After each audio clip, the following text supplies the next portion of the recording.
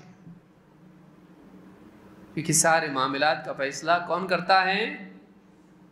دنیا میں بعض اوقات فیصلہ نہیں ہو پاتا ہے، لیکن آخرت میں فیصلہ ہوتا ہے۔ لوگ لڑتے رہتے ہیں، میں صحیح میں صحیح، حق پر تو حق پر، کون حق پر؟ بعض اوقات دنیا میں فیصلے نہیں ہو پاتے ہیں، یہ اس کو بدعتی کہہ رہا ہے، وہ اس کو بدعتی، یہ اس کو مشرک، وہ اس کو کافر۔ انما امرہم الی اللہ، واقعی فیصلہ کب ہونے والا ہے؟ قیامت کے دن، سب کے سامنے۔ جس نے دین دیا وہی بتا دے کہ یہ دین پر، یہ دین پہ نہیں تھا، مسئلہ حل۔ دین کس نے دیا ہے؟ اللہ رب العالمین۔ شرع لکم من الدین، اللہ نے اس دین کو مشروع کیا ہے، وہی بتا دے کہ یہ دیندار تھا، یہ نہیں تھا دیندار، یہ حق پر تھا، یہ باطل پہ تھا۔ جب اللہ ہی بتا دے تو کون اس کے بعد بحث و مباحثہ کر سکتا ہے؟ کون اس کے بعد اپنی بات بلند کر سکتا ہے؟ الیس اللہ باحکم الحاکمین، کہ اللہ سب سے بہتر فیصلہ کرنے والا نہیں، سب سے بہتر فیصلہ کرنے والا اللہ ہے۔ کہا ثم ینبئہم بما کانوا یفعلون، ان کی حرکتوں کی حقیقت قیامت کے دن اللہ تعالیٰ بتا دے گا کہ تم نے کیا کیا ہے، صحیح تھا یا غلط تھا۔ اس آیت میں یہ بتایا گیا کہ دین میں تفریق فرقہ بازی پیدا کرتی ہے، کہ آدمی کچھ مانے کچھ نہیں مانے۔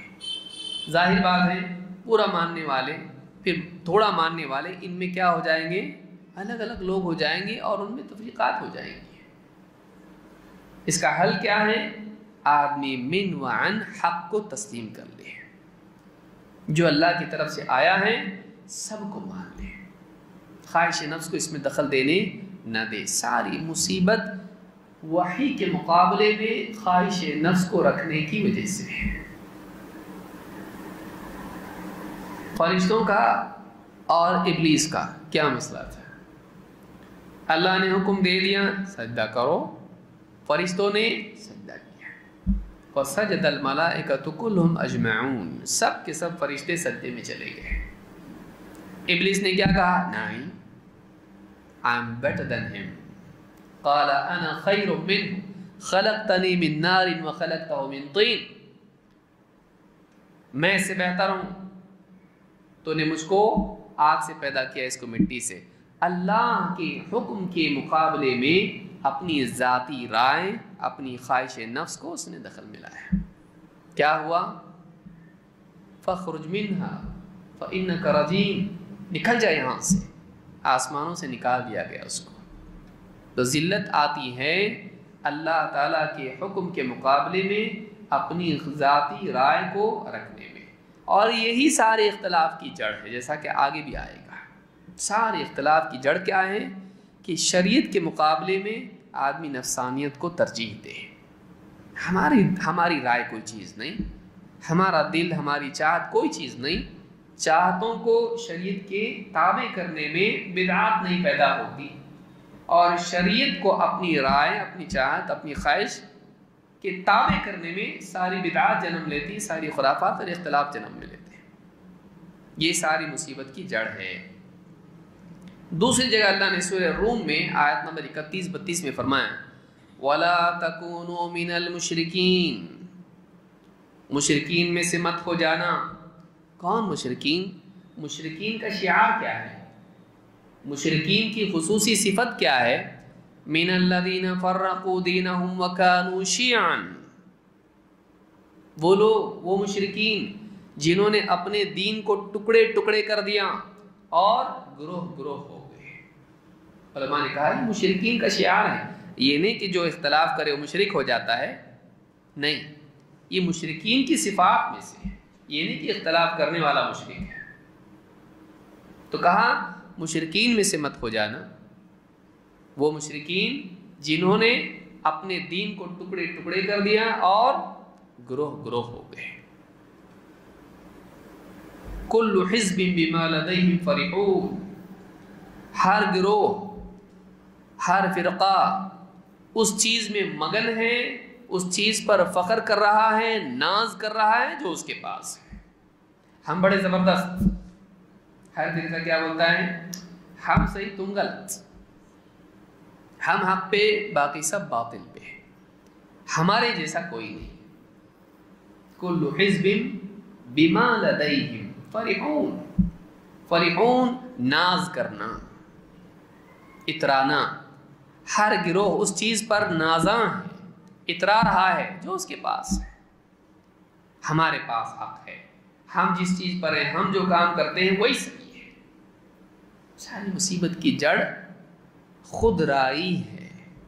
خود رائی کس کو کہتے ہیں؟ آدمی اپنے کو دیکھ کے کہے میں ہوں، ہم ہیں، باقی سب کم ہیں، ہاں ہم زبردست ہیں۔ یہ مصیبت کی جڑ ہے۔ مومن کا طریقہ یہ ہوتا ہے کہ وہ اپنے آپ پر غور کرتا ہے، کہیں مجھ سے کوئی چوک تو نہیں ہو رہی، کہیں مجھ سے کوئی غلطی تو نہیں ہو رہی ہے۔ وہ ڈرتا رہتا ہے کہ کہیں مجھ سے کوئی غلطی تو نہیں ہو رہی ہے۔ وہ اپنا محاسب ہوتا ہے، اپنا محاسبہ کرتا ہے شریعت کی روشنی میں۔ لیکن جو اس اصول سے ہٹ جاتا ہے وہ اپنا محاسبہ نہیں کرتا ہے، اپنا محاسبہ کرنے والے کو بھی پسند نہیں کرتا ہے، بلکہ کیا کہتا ہے، نہیں میں جو کر رہا ہوں میں جو کر رہا ہوں وہی صحیح۔ اصول، قاعدہ، دین، شریعت، قرآن، سنت، اس کی کوئی اس کے نزدیک پاسداری نہیں ہوتی ہے۔ یہ گمراہی ہے۔ ساری گمراہی کی جڑ خود رائی ہے، اپنی رائے کو دین پر ترجیح دینا، اسی سے بدعت پیدا ہوتی ہے۔ آپ دیکھیے ہم کیا غلط کر رہے ہیں۔ اگر ہم عید میلاد النبی کا جلوس منا رہے ہیں، کیا غلط ہے اس میں؟ اچھا ہی تو ہے نا۔ فاتح دے رہے ہیں، کیا غلط ہے؟ کنڈے کر رہے ہیں، کیا برائی ہے اس کے اندر؟ ہم کر رہے ہیں، ہم کو صحیح لگتا ہے، ہم کو صحیح لگتا ہے، ہم کو صحیح لگتا ہے۔ یہ ساری مصیبت کی جڑ ہے، ہم سمجھتے ہیں کہ صحیح ہے، دلیل کوئی دلیل نہیں۔ تو یہ ساری چیزیں جو ہیں یہ مصیبت ہیں۔ اسی لیے اللہ نے فرمایا وَلَا تَكُونُوا مِنَ الْمُشْرِكِينَ۔ مانو کہ مومنین کا طریقہ نہیں ہوتا ہے کہ وہ کچھ بات لیں، حق لیں، کچھ بات چھوڑ دیں۔ حق کو پورا پورا تسلیم کرنا ہے، اور اگر نہیں کریں گے ایسا تو نتیجہ کیا ہے؟ وَكَانُوا شِيَعًا۔ اس نے کچھ باتیں نہیں، کچھ چھوڑی، ایک گروہ ہو گیا۔ ان لوگوں نے کچھ باتیں نہیں، کچھ چھوڑی، وہ گروہ ہو گیا۔ اس لیے اہل باطل اہل حق سے الگ ہونے کے بعد خود ٹکڑوں میں بٹتے ہیں۔ میری بات لکھ کر رکھیے، اہل باطل کا شعار ہے، کیونکہ ان کی بنیاد خواہش پر ہوتی ہے، ان کی بنیاد خواہش پر ہوتی ہے۔ لہٰذا اہل حق سے جب کٹ کے الگ ہوتے ہیں اختلاف پیدا ہو گیا۔ سارے کے سارے مسلمان ایک دین پر چل رہے ہیں، صحابہ سب ایک دین پر چل رہے ہیں۔ اب اس کے بعد کیا ہوا؟ پھر وہ ٹکڑے ہو جاتے ہیں۔ کیوں؟ اس لیے کہ پھر اہل حق سے ہٹنے کے بعد پھر ان میں خواہشی اصل بنیاد ہوتی ہے، دلیل وغیرہ کی کوئی حیثیت نہیں ہوتی، پھر وہ آپس میں ٹکڑوں میں بٹ جاتے ہیں۔ یہ بہت بڑی مصیبت ہے، اس امت کا المیہ ہے۔ من الذین فرقوا دینہم وکانوا شیعا کل حزب بما لدیہم فرحون۔ تفرقے بازی میں تواضع کی بجائے فخر پیدا ہو جاتا ہے۔ ذمہ دار آدمی، سمجھدار آدمی کیا کرتا ہے؟ کہیں مجھ سے کوئی غلطی تو نہیں ہو رہی، اللہ کیا جواب دینا ہے۔ لیکن جس آدمی میں یہ احساس نہیں ہوتا ہے، نفس پرست ہوتا ہے، وہ اپنی برتری بتانے کی کوشش کرتا ہے بجائے اس کے کہ وہ سوچے کہ کہیں مجھ سے کوئی غلطی تو نہیں ہوئی ہے۔ مؤمنین ایسے ہوتے ہیں، صالحین ایسے ہوتے ہیں، وہ اپنا محاسبہ کرتے ہیں۔ لیکن جس کے اندر سے صالحیت نکل جائے اس کا حال کیا ہوتا ہے؟ وہ اپنا محاسبہ نہیں کرتا ہے، وہ کیا کرتا ہے؟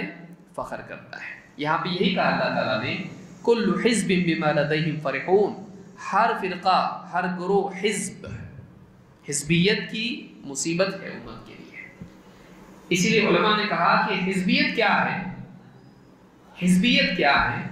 حزبیت نصوص اور شریعت سے انحراف کر کے خواہش کی پیروی کرنے کا نام ہے، چاہے وہ جمع نہ ہو، کئی 50 اور 100 آدمی جمع نہ بھی ہوں، مختلف علاقوں میں وہ ہوں، تبھی بھی وہ حزبیت میں مبتلا ہے۔ کیوں؟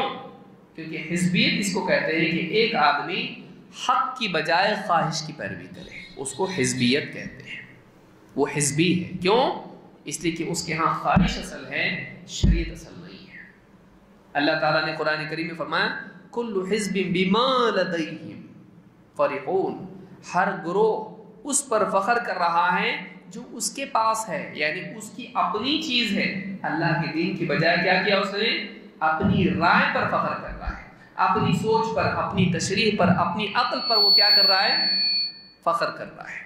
میں میری سمجھ، میری سوچ، یہ ساری مصیبت کی جڑ ہے۔ یہ سورہ روم میں اللہ رب العالمین نے کہا ہے۔ ان تمام آیات میں، پچھلی دونوں آیتوں میں آپ دیکھیں گے کہ افتراق کو اللہ نے پسند نہیں کیا۔ شیعن، خواہش پرستی کے پیچھے چلنا، اس کو اللہ نے پسند نہیں کیا ہے۔ اسی طرح سے اللہ نے ایک اور آیت بیان کی اور اس میں مزید اس بات کی وضاحت کی کہ فرقہ بندی کیوں پیدا ہوتی ہے۔ اللہ نے فرمایا وَلَا تَكُونُوا كَالَّذِينَ تَفَرَّقُوا وَاخْتَلَفُوا مِن بَعْدِ مَا جَاءَهُمُ الْبَيِّنَاتُ وَأُولَئِكَ لَهُمْ عَذَابٌ عَظِيمٌ۔ اور ان لوگوں کی طرح مت ہو جانا جو ٹکڑے ٹکڑے ہو گئے، فرقہ فرقہ ہو گئے، گروہ گروہ ہو گئے، واختلفوا، اور انہوں نے اختلاف کیا، کب؟ من بعد ما جاءہم البینات، ان کے پاس کھلی دلیلیں آ جانے کے بعد بھی۔ اللہ نے فرمایا وَأُولَئِكَ لَهُمْ عَذَابٌ عَظِيمٌ، یہی وہ لوگ ہیں جن کے لیے بڑا ہی سنگین، خراب، برا، بڑا بھیانک عذاب ہے۔ ان کے لیے عذاب عظیم کی دھمکی کن کے لیے؟ ان کی طرح مت ہو جانا، نمبر 1 جنہوں نے گٹ بندی کی، فرقہ بندی کی، 2 اختلاف کیا، کس سے؟ حق سے اختلاف کیا۔ کب اختلاف کیا؟ بھئی انسان ہے، غلطی ہوتی ہے، سمجھنے میں غلطی ہوتی ہے، اختلاف ہو جاتا ہے، ٹھیک ہے۔ دلیلیں آ جانے کے بعد، حق سامنے آنے کے بعد بھی انہوں نے اختلاف کیا، یہ مجرم ہے۔ ایک آدمی اس کو نہیں معلوم بھائی صحیح کیا ہے، غلطی کر گیا۔ غلطی کرنا یہ انسان سے ہو سکتا ہے، کل ابن آدم خطاء، آدم کی اولاد سے ہر ایک سے خطا ہو سکتی ہے۔ وَخَيْرُ الْخَطَّائِينَ التَّوَّابُونَ، لیکن خطا کاروں میں بہترین وہ ہیں جو واپس لوٹ آئیں، حق کی طرف توبہ کریں، رجوع کریں۔ لیکن اگر حق واضح ہو جائیں اور پھر بھی رجوع نہ کریں، اللہ نے فرمایا ان لوگوں کی طرح مت ہو جانا جنہوں نے فرقے بازی کی، اختلاف کیا جبکہ حق واضح ہو چکا تھا۔ من بعد ما جاءہم البینات، ایسے لوگوں کے لیے کیا ہے؟ وَأُولَئِكَ لَهُمْ عَذَابٌ عَظِيمٌ، یہ وہ لوگ ہیں جن کے لیے بڑا ہی دردناک اور سنگین عذاب ہے۔ تو عذاب کا حقدار وہ آدمی ہوتا ہے جو حق واضح ہونے کے بعد بھی اپنے اختلاف پر اڑا رہے ہیں۔ مان لیجیے جائیداد کا مسئلہ ہے، 2 لوگوں میں جھگڑا ہوا، بھائیوں میں، بھائی بہنیں سب ہیں، مجھ کو اتنا ملنا چاہیے، مجھ کو اتنا ملنا چاہیے، اب اختلاف ہو گیا۔ اب اس کے بعد میں ان کے بارے میں بتایا گیا، قرآن کی آیت یہ ہے، حدیث یہ ہے، یہ اصول اور قاعدہ شریعت کا ہے۔ زمین میں اختلاف ہو گیا، یہ میری زمین، یہ میری زمین، فلاں چیز میں اختلاف ہو گیا، کوئی علمی مسئلہ ہے، میں حق پر، یہ سنت، یہ سنت، اس نے کہا یہ بدعت، یہ سنت۔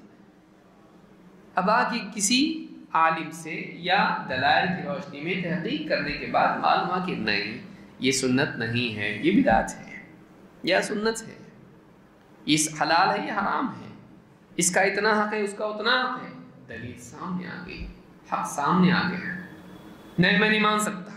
اب یہ مصیبت کی جڑ ہے۔ اس نے حق واضح ہونے کے بعد بھی کہا نہیں، کیوں؟ اس لیے کہ میری عزت کم ہو جائے گی، میرا مال ختم ہو جائے گا، یا فلاں چیز نقصان میرا ہوگا، پوزیشن چلی جائے گی۔ وَأُولَئِكَ لَهُمْ عَذَابٌ عَظِيمٌ، یہ وہ لوگ ہیں جن کے لیے دردناک عذاب ہے، معمولی چیز نہیں ہے۔ اللہ تعالیٰ عذاب کی دھمکی دے، یہ بہت بڑی بات ہے۔ کن کے لیے ہے؟ صحیح بات سامنے آنے کے بعد بھی آدمی غلط پر اڑا رہے ہیں۔ اہل بدعت کے بارے میں علماء نے کیا کہا؟ ہر آدمی سے بڑے عالم سے غلطی ہو سکتی ہے، بڑے سے بڑے عالم سے بھی غلطی ہو سکتی ہے، عقیدے کے مسئلے میں بھی ہو سکتی ہے، منہج کے معاملات میں بھی ہو سکتی ہے، فقہی مسائل میں بھی ہو سکتی ہے، کسی بھی مسئلے میں ہو سکتی ہے، بڑے سے بڑے عالم سے غلطی ہو سکتی ہے۔ لیکن اہل حق کی ایک شان ہے، ان کے سامنے جیسے ہی ان کی خطا، ان کی غلطی واضح کی جاتی ہے، دلائل کی روشنی میں وہ حق کے طالب ہوتے ہیں، فوراً اس بات کو قبول کر لیتے ہیں، اور پہلے کا مقام ان کا باقی رہتا ہے، بلکہ حق کو قبول کرنے سے ان کا مقام پہلے سے زیادہ بڑھ جاتا ہے۔ جو آدمی حق سامنے آنے کی غلطی ہو گئی، علمی خطا ہو گئی، غلط بات بول دی، غلط فتویٰ دے دیا، اس کے سامنے حق آیا، حق سامنے آنے کے بعد اس نے کہا میری بات غلط، یہ بات صحیح، اس نے اپنی ذات کو چھوٹا کیا، حق کو مان لیا، کیونکہ حق ہر شخصیت سے بڑا ہوتا ہے، دلیل شخصیات سے اونچی ہوتی ہے، اس نے اپنے کو چھوٹا کر کے حق بات کو مان لیا، اللہ تعالیٰ اس کی عزت کو اور بڑھا دیتا ہے۔ غلطی سے کم ہو گیا تھا، حق ماننے سے، غلطی سے رجوع کرنے سے کیا ہو گیا، اور پہلے سے بھی زیادہ اس کا مقام اونچا ہو گیا۔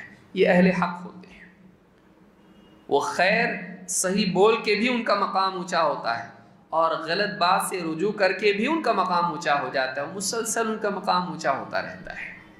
اہل باطل، خواہش پرست، ان کا کیا طریقہ ہے؟ جب کوئی غلطی کرتے ہیں اور اس کے بعد حق سامنے آتا ہے، نہیں میں پیچھے نہیں ہٹوں گا، جو بول دیا، جو کر دیا ختم، اب پیچھے نہیں آ سکتا، میں چھوٹا ہو جاؤں گا، محروم ہو جاؤں گا، لوگ کیا کہیں گے، سماج کیا کہے گا، نہیں کر سکتا میں ایسا۔ ضد، ہٹ دھرمی، اور اسی طرح سے انسان مفادات کے نقصان کے خوف سے آدمی اس پر ٹکا رہتا ہے، جو غلط کر دیا بس اب پیچھے نہیں ہٹ سکتا میں۔ ایسا آدمی گمراہ ہے، ایسا آدمی گمراہ ہے جو اپنے غلط کو قبول نہ کرے، باقی رہے اس کے اوپر۔ تو کہا کہ وَلَا تَكُونُوا كَالَّذِينَ تَفَرَّقُوا وَاخْتَلَفُوا مِن بَعْدِ مَا جَاءَهُمُ الْبَيِّنَاتُ وَأُولَٰئِكَ لَهُمْ عَذَابٌ عَظِيمٌ۔ یہ سورہ آل عمران کی آیت نمبر 105۔ قرآن کریم میں اللہ رب العالمین نے افتراق کو، فرقہ بندی کو، گروہ بندی کو عذاب میں شمار کیا ہے۔ اللہ نے فرمایا قُلْ هُوَ الْقَادِرُ عَلَىٰ أَن يَبْعَثَ عَلَيْكُمْ عَذَابًا مِّن فَوْقِكُمْ أَوْ مِن تَحْتِ أَرْجُلِكُمْ أَوْ يَلْبِسَكُمْ شِيَعًا وَيُذِيقَ بَعْضَكُمْ بَأْسَ بَعْضٍ انظر كيف نصرف الآيات لعلهم يفقهون۔ بہت بڑی آیت ہے یہ، سورہ الانعام کی آیت نمبر 65۔ کیا کہا اللہ تعالیٰ نے؟ کہا اے نبی آپ کہہ دیجئے قل هو القادر، اللہ تعالیٰ قادر ہے، کس چیز پر قادر ہے؟ علی ان یبعث علیکم عذابا، کہ تم پر وہ عذاب بھیج دیں، اس پر قادر ہے۔ کیسے بھیجے عذاب؟ من فوقکم، اوپر سے، او من تحت ارجلکم، یا تمہارے اقدام کے، پاؤں کے نیچے سے۔ علماء نے کہا اوپر سے بھیجے کیسے؟ آسمان سے پتھر برسائے، آندھی بھیج دے، چیخ بھیج دے، یا تم پر کچھ بھی بارش برسائے کہ تم کو عذاب میں ڈبو دے، تم پر اوپر سے عذاب بھیج دے، پتھر برسائے۔ او من تحت ارجلکم، یا پھر تمہارے پاؤں کے نیچے سے تم کو عذاب دے، تمہارے پاؤں کے نیچے سے عذاب دے، زلزلہ آئے، زمین دھس جائے، تم کو پاؤں کے نیچے سے بھی عذاب دے سکتا ہے، اوپر سے بھی عذاب دے سکتا ہے۔ اور تیسرا عذاب کیا ہے؟ او یلبسکم شیعا ویذیق بعضکم بأس بعض، اور تم میں تفریق ڈال دے اس طور پر کہ تم کو گروہ گروہ بنا دے، ہر ایک اپنی رائے پر چلیں اور ٹکڑے ہو جائیں، اور تم کو آپس میں ایک دوسرے کی طاقت کا مزہ چکھائیں۔ اللہ ایسا بھی کر سکتا ہے کہ تم کو تمہارے گناہوں کی سزا میں ٹکڑے ٹکڑے کر دے۔ اللہ تعالیٰ یہ بھی کر سکتا ہے کہ پھر تم کو ہر ایک کی طاقت کا مزہ چکھائے، اس کو اللہ نے بطور عذاب ذکر کیا ہے، اور عذاب اچھا نہیں ہوتا ہے۔ یہ امت کے لیے خود ایک عذاب ہے کہ امت فرقوں میں ٹکڑوں میں بٹ جائیں اور ہر فرقہ اپنی طاقت دوسرے کے خلاف استعمال کرے۔ انظر کیف نصرف الآیات لعلہم یفقہون، دیکھ لو کیسے ہم ان کے لیے آیتیں صاف صاف واضح کر کے بیان کرتے ہیں۔ ہم اس لیے ایسا کرتے ہیں لعلہم یفقہون، تاکہ وہ سمجھیں، غور کریں اس کے اوپر۔ تو افتراق اور فرقہ بندی یہ عذاب ہے، یہ دنیاوی اعتبار سے مصیبت ہے مسلمانوں کے لیے۔ ابھی سن کے کوئی آدمی کہ یہ تو ہم بھی بول رہے ہیں، آ کے ہم سے مل جاؤ۔ ہر فرقہ کیا کہتا پھر؟ ہم بھی بول رہے وہی، اختلاف مت کرو ہمارے سے، آ جاؤ ہمارے ساتھ، جڑ جاؤ، مل جاؤ، شامل ہو جاؤ، ہمارے پیچھے چلو۔ پھر وہی اختلاف باقی رہے گا۔ کس کی پیروی کی جائے؟ حق کی، باطل کی نہیں، اصول کی، بے اصولی کی نہیں، شریعت کی، خواہشات کی نہیں، علم کی، جہالت کی نہیں، منمانی کی نہیں۔ جو لوگ حق پر ہیں، خیر پر ہیں، جو قرآن و سنت کے پیروی کرنے والے، یہ اہل حق ہیں۔ جو سلف کے منہج پر چلنے والے ہیں، یہ اہل حق ہیں۔ نہیں کہ آدمی اپنی رائے کے پیچھے چلنے والا بن جائے، کوئی خوابوں کے پیچھے، کوئی اور کسی چیز کے پیچھے، کوئی نفس کے پیچھے، کوئی فلاں آدمی کو پکڑ لے اس کے پیچھے، نہیں۔ دلیل کیا ہے؟ قال اللہ، قال رسول اللہ، قال الصحابہ۔ اس کے پیچھے جو چلتا ہے، اس کی پیروی جو کرتا ہے، وہ اہل حق ہیں۔ یہ اہل حق ہیں، ان کے ساتھ آدمی کو ہونا چاہیے۔ کہیں نہ کہیں تو جانا پڑے گا، کس کے پیچھے جائے؟ ان لوگوں کے ساتھ ہو جائے جو حق کے پیروکار ہیں۔ یہ نہیں کہ ہر آدمی پھر کہنے لگے ہاں یہی تو ہے اختلاف ختم کرنے کے لیے، ہمارے ساتھ جڑ جاؤ۔ نہیں، آدمی کو چاہیے کہ اہل حق کو ڈھونڈے، کن کا عقیدہ صحیح ہے، کن کا منہج صحیح ہے، کون ہے جو کتاب و سنت کی پیروی کرتے ہیں، کون ہے جو سلف کے منہج کو فالو کر رہے ہیں، ان کے ساتھ آدمی کو ہو جائے۔ وَكُونُوا مَعَ الصَّادِقِينَ، سچوں کے ساتھ ہو جاؤ۔ تو ان لوگوں کے ساتھ ہو جاؤ جو سچوں کے منہج پر ہیں۔ سچے کون؟ صحابہ۔ جھوٹوں کے منہج پر نہیں، جھوٹوں کے منہج پر نہیں، اہل باطل کے منہج پر نہیں، اہل حق کے، اہل صدق کے، اہل امانت کے، امانت داروں کے منہج پر چلو۔ الصادق الامین محمد صلی اللہ علیہ وسلم، صحابہ اولئک هم الصادقون، سچے لوگ صحابہ ہیں، اور وہ جو ان کے راستے پر چلے۔ تو یہ بھی آیت بتاتی ہے کہ آپسی اختلاف یہ عذاب ہے اللہ کا۔ امام ابو العالیہ رحمہ اللہ فرماتے ہیں وَعَلَيْكُمْ بِسُنَّةِ نَبِيِّكُمْ، تمہارے لیے تمہارے نبی کی سنت کی پیروی کرنا ضروری ہے۔ تم نبی صلی اللہ علیہ وسلم کی سنت کی پیروی کرو۔ وَالَّذِي كَانَ عَلَيْهِ أَصْحَابُهُ، وہ سنت جس پر آپ صلی اللہ علیہ وسلم کے صحابہ تھے، وہ نہیں جو تم اپنی عقل سے سنت سمجھ لیے۔ کون سی سنت؟ اس میں ان کے قول میں اس بات کی دلیل ہے کہ ان کے نزدیک سنت وہ ہے جس پر صحابہ چلے ہیں، نہ کہ 1400 سال بعد تمہارے ذہن میں آ رہا کہ یہ بھی سنت ہے۔ نہیں، سنت وہ ہے جس پر صحابہ نے عمل کیا ہے۔ یہ نہیں ہو سکتا ہے کہ صحابہ اس سے محروم ہو اور بعد کے دور کو سنت معلوم پڑے۔ جنہوں نے نبی صلی اللہ علیہ وسلم کو دیکھا، آپ سے سیکھا، آپ کو سنا، ان کو سنت معلوم نہیں، اور 1400 سال بعد کسی آدمی کو سنت معلوم ہو؟ نہیں۔ کہتے ہیں وَعَلَيْكُمْ بِسُنَّةِ نَبِيِّكُمْ وَالَّذِي كَانَ عَلَيْهِ أَصْحَابُهُ، اور وہ چیز جس پر آپ کے صحابہ تھے۔ وَإِيَّاكُمْ وَهَذِهِ الْأَهْوَاءِ، اور خبردار ان خواہشات پر مت چلنا، بدعتوں پر مت چلنا، نئی نئی چیزوں پر مت چلنا۔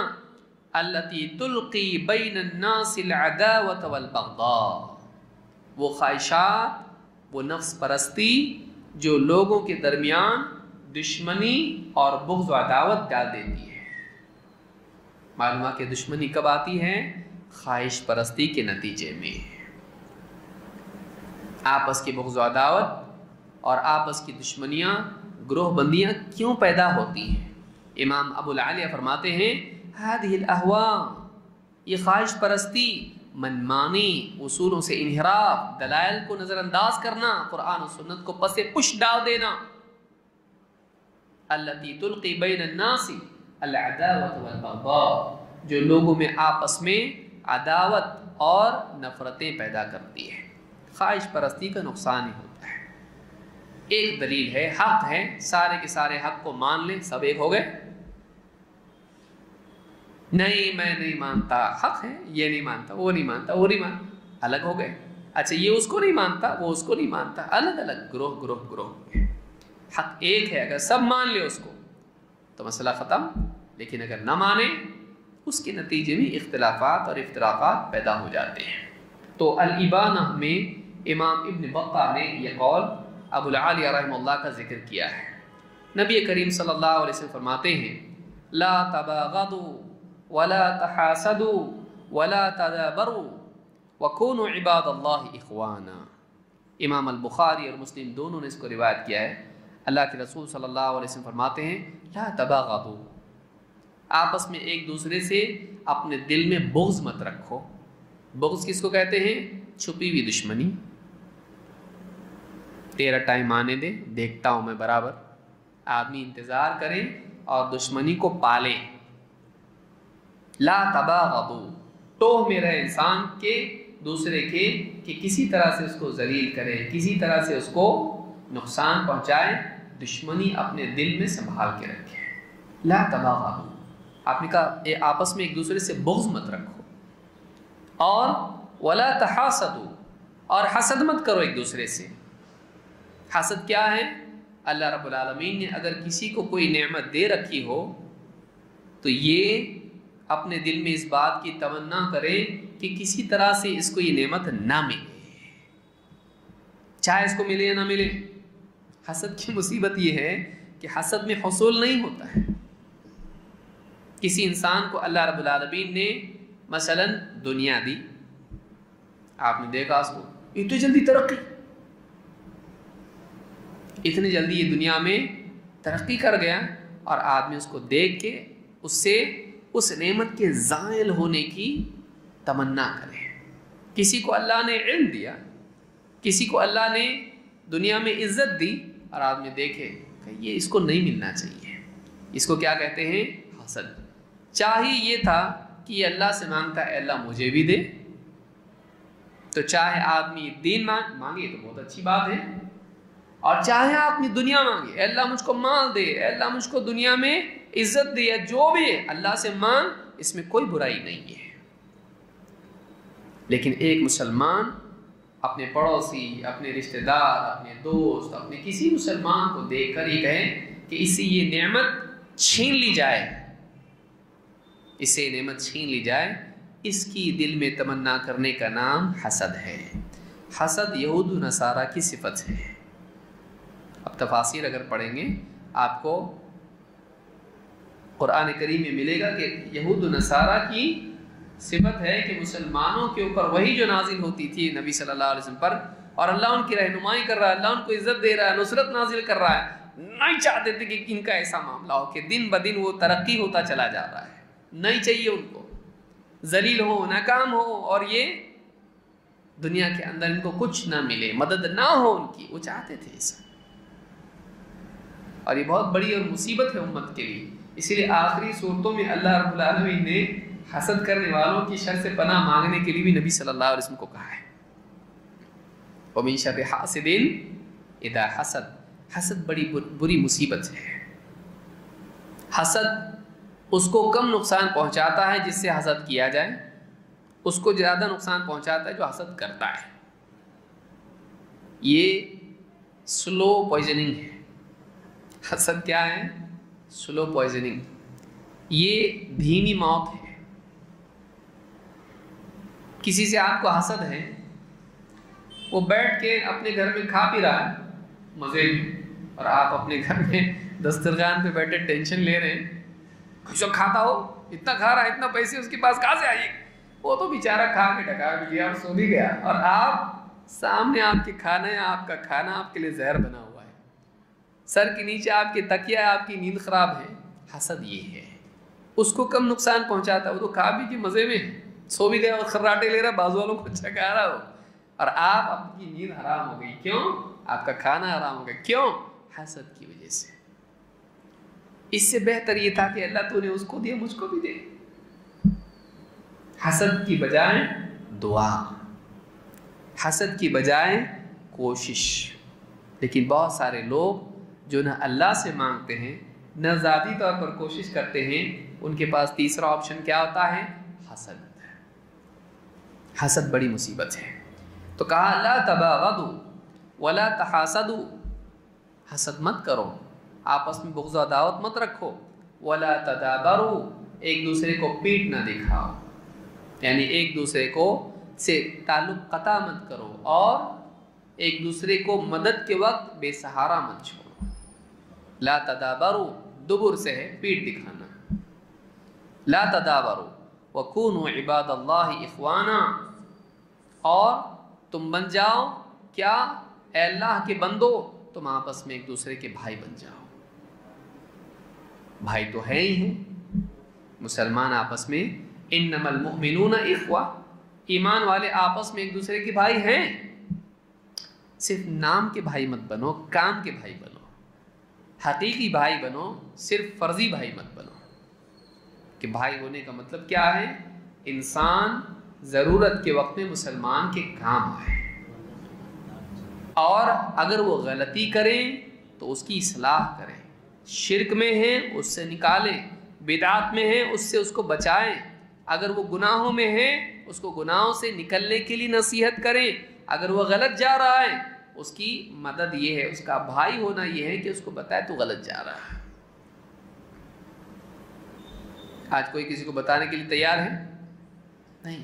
ایک آدمی اگر غلط کام کر رہا ہے، شرک میں ہے، بدعات میں ہے، یا گناہوں میں، یا کسی غلط راستے پر ہے، کوئی آدمی اس کو بتاتا نہیں کہ بھئی یہ غلط ہے. کیوں؟ تعلقات خراب ہو جائیں گے، ہمارے ریلیشن شپ خراب ہو جائے گی. تعلقات کی خرابی کی وجہ سے ہم اس کو جہنم میں جانے دیتے ہیں. جہنم میں گیا تو چلے گا، دل نہیں ٹوٹنا چاہیے اس کا. ہاں اب بتائیے، وہ جہنم میں گیا چلے گا، اس کا دل نہیں ٹوٹنا چاہیے. آپ کیا کر رہے ہیں سر؟ ایسے ہی جیسے کوئی آدمی مر سکتا ہو، کہیں جا رہا ہو اور کھائی وہاں پہ گر کے مرے گا اس میں، اور وہ خوشی خوشی جا رہا، اور آپ اس کو بولے جان دو نا، خوش آدمی جا رہا اچھے سے، کہے کو اس کا دل موڈ خراب کرنے کا، جان دو گڑھے میں کھائی میں گرنے دو اس کو. کر سکتے آپ؟ یہ آدمی اس کا خیر خواہ نہیں ہے، یہ آدمی اس کا بدخواہ ہے. ہمیں سے کتنے لوگ غلطیاں کرتے ہیں لیکن کوئی کسی کو بتاتا نہیں ہے. چاہے وہ غلطی حلال و حرام کے معاملے میں ہو، عقائد کے معاملے میں ہو، عبادات کے معاملے میں ہو، گھر گرہستی کے معاملے میں ہو، دین کے معاملے میں ہو، سماج کے معاملے میں ہو، کوئی کسی کو بولنا پسند نہیں کرتا ہے. کیوں؟ اس لیے کہ میں برا ہو جاؤں گا. تو آلریڈی برا ہو گیا، نہیں بتا کے، اس سے نہیں اللہ سے. چوائس آپ کو دو میں سے ایک ہے. آپ اس کو حق بات بول کے خود اس سے برے ہو جاؤ، یا پھر آپ اس سے اس کی ہاں میں ہاں ملا کے اس کے غلط پر چپ رہ کے آپ اللہ سے برے ہو جاؤ. آپ کے پاس دونوں میں سے ایک آپشن ہے. عقل مند آدمی کیا کر، انبیاء کے دشمن لوگ کیوں بنتے ہیں؟ انبیاء کے دشمن لوگ کیوں بنتے ہیں؟ اس لیے کہ وہ یہ دیکھتے ہیں کہ قوم غلط جا رہی ہے، اس کو بتانا پڑے گا. ناراض ہوں گے لوگ، ہونے دو، اللہ ناراض نہیں ہونا چاہیے. لوگ ناراض ہو جائیں چلے گا. ڈاکٹر آپ کو نہیں بتایا، دیکھا ایکس رے آپ کا، ہاں سونوگرافی رپورٹ دیکھا، سب ٹھیک ہے، کوئی فکر کی بات نہیں ہے، کھاؤ پیو اور آہستہ سے بولا بریکٹ میں مرو، چلے گا ایسا ڈاکٹر اچھا ڈاکٹر ہے؟ نہیں. آپ بولیں گے ڈاکٹر صاحب جو بھی ہے بتاؤ. کیوں؟ علاج شروع کر سکتے ہیں. ایسا ڈاکٹر اچھا نہیں ہے جو پیشنٹ کو اس کی غلطی نہ بتائے، اس کا حال نہ بتائے تاکہ وہ علاج کرے، اس کو غفلت میں باقی رکھے. ایسا ڈاکٹر اچھا ڈاکٹر نہیں. انبیاء لوگوں کو صحیح بات بتاتے ہیں، لوگ اسی وجہ سے ان کے دشمن بنتے ہیں. انبیاء ہاں میں ہاں ملانے والے نہیں ہوتے. صحیح کیا میں نے؟ ہاں بالکل صحیح، بہت اچھا، میں نے صحیح کیا، تو نے بھی بہت صحیح کیا، تو نے بھی صحیح، تو بھی صحیح. ایسا آدمی پالیٹیشین ہوتا ہے. ایسا آدمی قوم کا رہبر نہیں ہوتا ہے، وہ عالم نہیں ہوتا ہے، وہ نبی، ایسا نبی کبھی نہیں کرتا ہے۔ انبیاء کا طریقہ، اہل حق کا طریقہ، اہل علم کا طریقہ ہمیشہ کیا ہے؟ یہ صحیح ہے، یہ غلط ہے، چاہے غلط زیادہ ہو یا کم ہو۔ اسی لیے لوگ قوم کیا کرتی ہے؟ پتھر ان کو مارتی ہے، ان کو غلط بولتی ہے۔ یا حسرتن علی العباد ما یأتیہم من رسول الا کانوا بہ یستہزئون۔ بندوں کا حال قابل حسرت ہے کہ ان پر، ان کے پاس جو بھی رسول آیا انہوں نے اس کا مذاق اڑایا، انہوں نے اس کا مذاق اڑایا۔ انبیاء کو لوگ کیوں نہیں مانتے؟ اس لیے کہ انبیاء حق بولتے ہیں، لوگوں کی پسند کی بات نہیں بولتے ہیں۔ تو کہا وَكُونُوا عِبَادَ اللَّهِ إِخْوَانًا، اے اللہ کے بندو آپس میں بھائی بھائی بن جاؤ، حقیقی بھائی بنو، نام کے نہیں، محض ایک دوسرے کو خوش کرنے والے نہیں، بلکہ اس کو گمراہی سے، جہنم سے بچانے والے بھائی، حق پر اس کا ساتھ دینے والے بھائی، باطل میں اس کو کھینچ کے حق کی طرف لانے والے بھائی، اس کو بھائی بولتے ہیں۔ وَكُونُوا عِبَادَ اللَّهِ إِخْوَانًا۔ آخری حدیث کہہ کے میں اپنی بات ختم کرتا ہوں کہ افتراق سلف کا منہج نہیں ہے۔ آپس میں ٹکڑے ہونا، آپس میں ایک دوسرے کے دشمن بننا، آپس میں قوتوں کو استعمال کرنا، عقل اور طاقت استعمال کرنا، یہ سلف کا منہج نہیں ہے۔ کیا ہے سلف کا منہج؟ آپ دیکھیے حدیث سے معلوم پڑتا ہے کہ کیا چیز امت کے لیے بہت نقصان والی ہے۔ آپ نے فرمایا ان الشیطان قد ایس ان یعبدہ المصلون فی جزیرۃ العرب ولکن فی التحریش بینہم۔ اللہ شیطان اس بات سے مایوس ہو چکا ہے کہ جزیرۃ العرب میں لوگ اس کی عبادت کریں، جزیرۃ العرب مکہ، مدینہ اور پورا یمن اور پورا علاقہ عرب میں لوگ شیطان کی عبادت کرنے لگ جائیں، وہ مایوس ہو گیا اس سے، اب یہ نہیں کرنے کی، اب یہ توحید پہ آ گئے، اب یہ میری عبادت نہیں کریں گے، وہ مایوس ہو گیا۔ اس دور کی بات چل رہی ہے۔ وَلَكِنْ فِي التَّحْرِيشِ بَيْنَهُمْ، لیکن انہیں، ان توحید والوں کو، اللہ کے ان مخلص بندوں کو آپس میں لڑانے سے یہ مایوس نہیں ہوا ہے۔ اس حدیث کو امام مسلم نے روایت کیا ہے۔ اس سے یہ بات معلوم ہوتی ہے کہ اہل توحید کا سب سے بڑا مسئلہ آپس کے جھگڑے ہیں۔ کیوں؟ شیطان توحید پر آنے والوں کو لڑائے گا آپس میں، اس کا مین ٹارگٹ یہ ہے ان کو آپس میں لڑا دو تاکہ اصل مقصد سے یہ محروم ہو جائیں، اصل کام چھوڑ کے آپس میں لڑتے رہیں، خود توحید پر آئیں، دوسروں کو توحید پر لانے کا کام چھوڑ کے آپس میں لڑیں، خود ایمان پر آئیں، جن کا ایمان خراب ہے، جن کا عقیدہ خراب ہے، ان کو صحیح عقیدے پر لانے کی بجائے آپس میں لڑیں، ان کو لڑا دو آپس میں تاکہ اصل کام چھوٹ جائیں اور یہ اسی میں پڑے رہیں۔ اور ان کے اختلاف کو دیکھ کر، ان کے جھگڑے کو دیکھ کر دور کھڑے لوگ بھی بولیں نہیں جاتے ہم ان کے پاس، یہ پہلے ایک ہو جائیں تو ہم آئیں۔ آج یہی حال ہے نا، کئی غیر مسلموں کو دیکھیے، ان کو اگر کوئی آدمی اسلام کی دعوت دے تو کیا بولتے ہیں؟ پہلے تم تو ایک ہو، ہم کو بلانے کی بجائے اس سے پہلے تم ایک ہو جاؤ۔ آج یہ حال ہے مسلمانوں کا۔ اور ایک ہو تو کس بنیاد پر ہو بھائی؟ ایک ہونے کے لیے بنیاد کیا ہے؟ میں بول رہا ہوں نہیں، قال اللہ، قال رسول اللہ، قال الصحابہ، یہ اصل بنیاد ہے جس پر مسلمانوں کو ایک ہونا چاہیے۔ تو آج کے اس درس میں ہم نے دیکھا کہ اختلاف اور افتراق، گروہ بندی ایک بری چیز ہے، مذموم ہے، جس کی مذمت ہوئی ہے۔ دو، ہم نے دیکھا کہ افتراق اور اختلاف کی اصل بنیاد یہ خواہش پرستی ہوتی ہے، منمانی ہوتی ہے۔ آدمی اپنی ہی رائے کو اصل سمجھے، اپنی ہی سمجھ کو اصل سمجھے، مجھ کو جو سمجھ رہا وہی صحیح ہے، یہ اصل مصیبت کی جڑ ہے۔ اور اس میں ہم نے دیکھا کہ اگر آدمی غلطی اور اختلاف ہو سکتا ہے لیکن حق واضح ہونے کے بعد آدمی اپنی بات پر اڑا رہے تو ایسا آدمی اللہ کے عذاب کا حقدار بن جاتا ہے۔ بلکہ ہم نے یہ بھی دیکھا کہ اختلاف خود ایک عذاب ہے، اس کا عذاب الگ سے، لیکن وہ دنیاوی عذاب ہے۔ لہٰذا مسلمانوں کے لیے بڑی ذلت کی چیز ہے کہ مسلمان آپس میں اختلاف میں پڑے رہیں۔